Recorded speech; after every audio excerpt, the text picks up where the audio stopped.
Thank you for joining us for tonight's story from Hans Christian Andersen.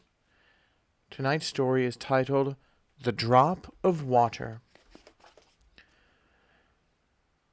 You will know what a magnifying glass is, a sort of round spectacle glass which makes everything seem 100 times bigger than it is.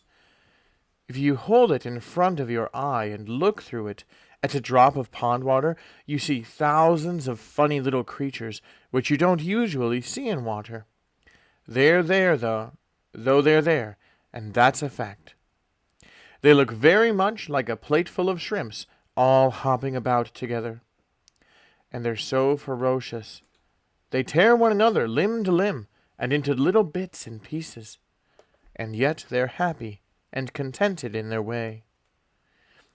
Now, once upon a time, there was an old man whom everyone called Creepy-Crawly, for that was his name. He always liked to get the best out of everything, and when nothing else would do, he used to get it by magic. Now, he was sitting one day, holding his magnifying glass to his eye, and looking at a drop of water taken from a puddle in the ditch. I say, what a creeping and crawling there was! The thousands of tiny creatures were hopping and jumping about, tugging at one another and eating one another. "Why, but this is atrocious," said the old Creepy-Crawly. "Can't we make them live in peace and quietness, going about their own business?" And he pondered, though all to no use, and so he had to try magic. "I must give them some color, so they're easier to see," he said. And so he poured into the drop of water what looked like a drop of red wine, only it was witch's blood, the very best you can get for 2 pence. And then all the funny little creatures turned rosy red all over their bodies. It looked like a town full of naked savages. "What have you got there?" asked another old magician who had no name, which was the great thing about him.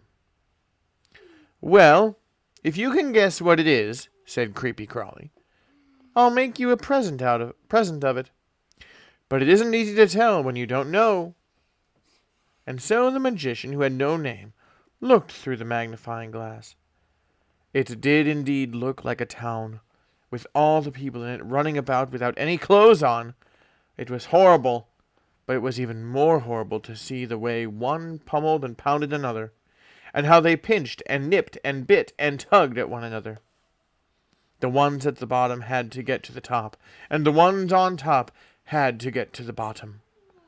Look, his leg's longer than mine. Biff, off with him.